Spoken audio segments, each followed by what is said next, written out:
Ever had someone twist your words so well, you start questioning your own sanity? You leave the conversation thinking, wait, am I the problem? Congratulations, you've just been gaslit. But here's the twist. The ancient Stoics dealt with this before it was even trending. No TikToks, no therapists, just cold, calm logic. So if Marcus Aurelius were alive today, he'd probably sip herbal tea and say, oh yes, emotional manipulation, just another Tuesday. Before we dive into how Stoicism can arm you against gaslighting and manipulation, don't forget to like this video, subscribe, and join us on this journey to build a mind so strong, even a gaslighter couldn't bend it. Stick around till the end. We're not just scratching the surface here. Number 1, understand the game, not the player. The Stoics believed that understanding human nature was the key to peace of mind. Gaslighting is, at its core, a manipulation tactic that preys on doubt. Marcus Aurelius reminded himself daily, you'll meet people who are deceitful, manipulative, and cruel. That's just life. If someone gaslights you, it's not necessarily about you. It's about their need to control. You didn't make them do it. They chose to twist reality to suit their insecurity. Instead of reacting emotionally, the Stoic approach is to observe. Epictetus said, it's not things that disturb us, but our judgments about them. The gaslighter's words are not reality. They're just noise. Before you respond, pause. Ask yourself, what's really happening here? That space between stimulus and response? That's where Stoicism thrives. You don't need to win an argument with a gaslighter. You need to win the argument inside your own head. Don't take the bait. The more you try to prove your version of reality to someone who's committed to denying it, the more power you hand them. The Stoic doesn't seek to dominate the other person. They dominate their own reactions. By understanding that gaslighting is a tactic, not a reflection of your worth, you gain the upper hand. You step out of the emotional fog and see the game being played. And when you can name the game, you don't play, it plays itself out. Number 2, strengthen your inner citadel. In Meditations, Marcus Aurelius described the mind as a fortress, an inner citadel untouched by outside forces. This is where Stoicism gives you the ultimate defense against gaslighting. When someone manipulates you, they're not breaking you. They're trying to open the gates to your inner citadel. Stoicism teaches you to bolt that door shut. The first way to strengthen your citadel is through clarity. Journaling, meditating, or even just sitting quietly helps you process what's real and what's illusion. Ask yourself, is what they said a fact, or just their interpretation? Often, gaslighters will say things like, you're overreacting, or you're too sensitive. Don't accept emotional invoices that aren't yours to pay. Second, you need to own your perspective. Seneca said, no man is more unhappy than he who never faces adversity, for he is not permitted to prove himself. The gaslighter is your adversity. Instead of shrinking, rise. Your ability to trust your gut, recall the truth, and stand firm. That's the proof you're growing stronger.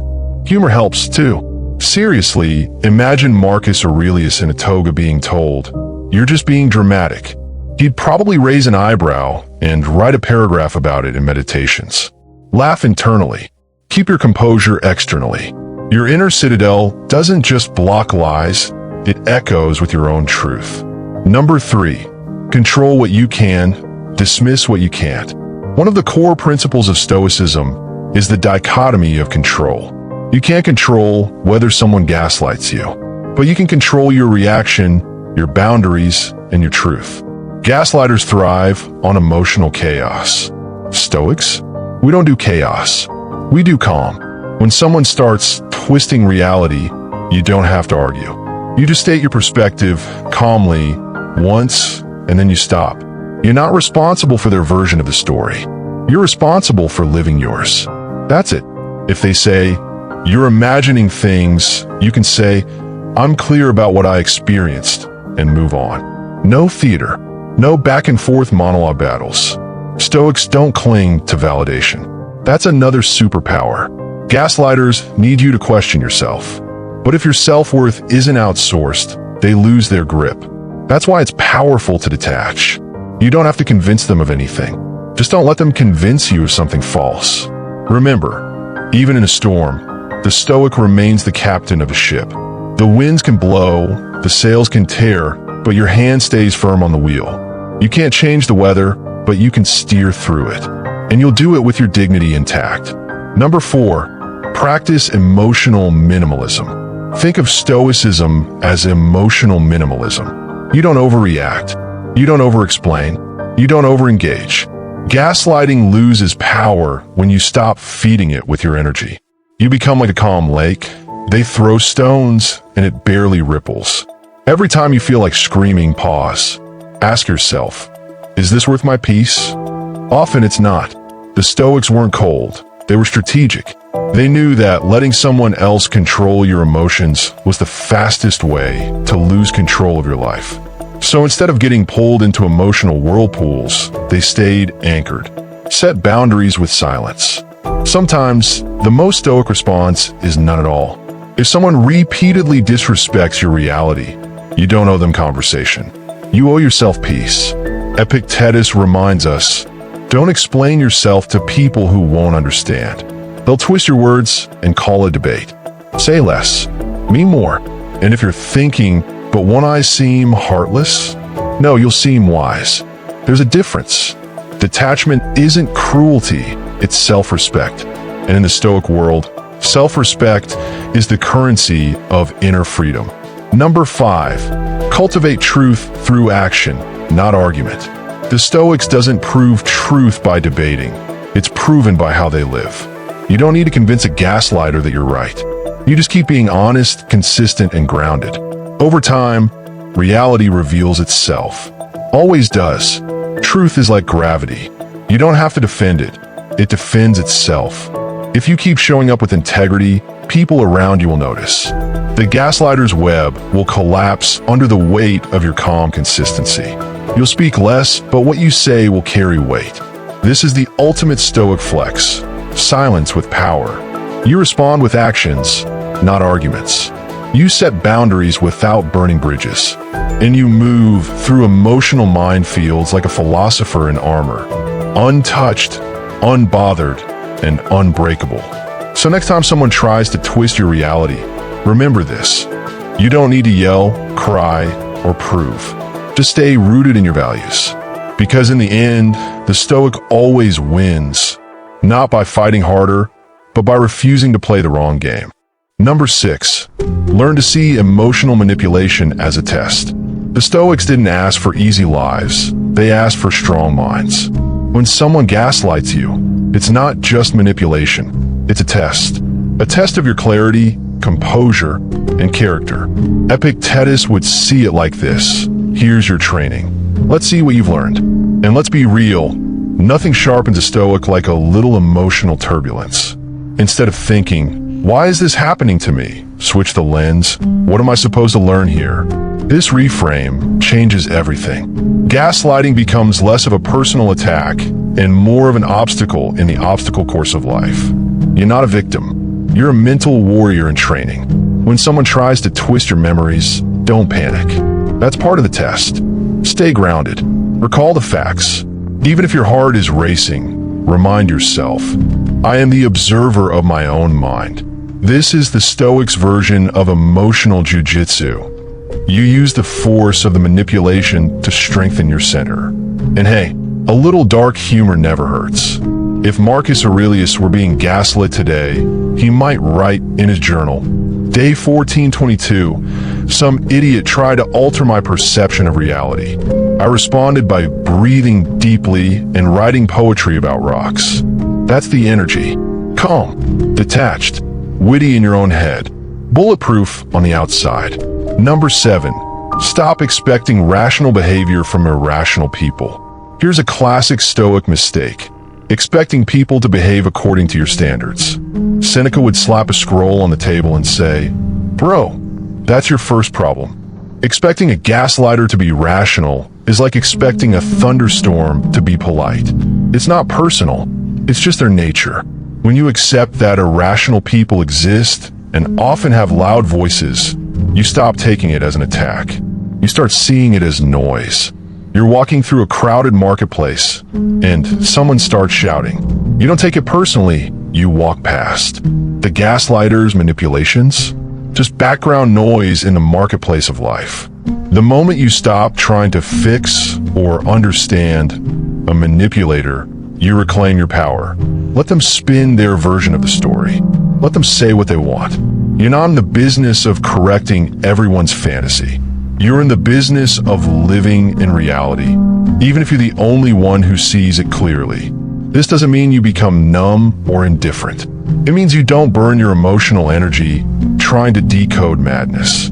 Stoicism is about preserving your strength, not wasting it in tug-of-wars with people who have already tied the rope around their own logic. Number 8, use detachment as your armor.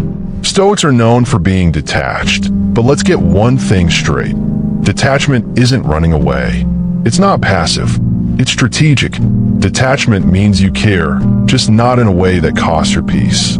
You see the game, you spot the manipulation, and you choose not to engage emotionally. When someone gaslights you, they want you emotional. That's how they gain control. They need you to doubt, react, defend. But if you stay detached, you're not cold. You're in control. Like a chess player 5 moves ahead, sipping tea while the other person flips the board. This is where emotional detachment becomes armor. You can still care about people. You can still be kind, but you don't internalize their chaos. You learn to sit in discomfort without needing to solve it for them. Stoicism teaches you to say, "This is their fire. I don't need to burn myself to prove I care." And honestly, sometimes the most stoic response to manipulation is just a raised eyebrow and a well-timed interesting. Not sarcastic, not passive-aggressive, just emotionally Teflon. That one-word answer is the modern version of Epictetus raising a brow in philosophical silence. Number 9, validate yourself or prepare to be manipulated. Here's the harsh truth the Stoics understood. If you need constant external validation, you're a walking target. A gaslighter smells that. They sniff out insecurity like a wolf sniffs weakness. Stoicism teaches the opposite, radical self-validation. You don't need applause to know you're doing it right. Marcus Aurelius wrote, "The opinion of 10,000 men is of no value if none of them know anything about the subject." Translation: if someone who doesn't respect truth tells you you're wrong, that opinion means nothing. Their disapproval is not a verdict. It's just noise. Start building a practice of self-check-ins. When someone tries to manipulate you, pause and say, "Do I trust my memory, my values, my motives?" If the answer is yes, you don't need their version of the truth. You validate your own experience, your own mind, your own worth. No stamp of approval needed. This isn't arrogance. It's sovereignty. It's knowing your inner compass is working just fine, even if someone else tries to shake the map. And as every Stoic knows, once you stop outsourcing your truth, you become completely unshakable. Number 10, walk away without explaining yourself. Finally, here's the Stoic power move. Leave without a scene, a speech, or a need for closure. The gaslighter wants a reaction. They feed on your confusion, your pain, your long paragraphs. So the strongest thing you can do is simply walk, quietly, clearly, and completely. Epictetus said, "If someone does not value reason, then leave them to their madness." Walking away doesn't mean you've lost. It means you refuse to keep arguing in a game where the rules change every 5 minutes. The Stoic doesn't throw tantrums, they exit with grace. When you stop explaining yourself, you start reclaiming yourself. You don't need to convince anyone why you're leaving. You don't owe them closure if they never gave you clarity. You leave for you, not for applause. That's Stoic detachment in action. And hey, walking away doesn't have to be dramatic. Sometimes, the best revenge is healing in peace. Picture this. They're still talking, still twisting, still projecting. And you're already 3 chapters into your next peaceful life. That's Stoicism. That's power. If this second part hit as hard as the first, make sure you like this video, subscribe to the channel, and keep walking with us on this journey to emotional mastery through Stoicism. The gaslighters can lie, but your peace doesn't have to be a casualty. Until next time, stay grounded, stay clear, and stay stoic.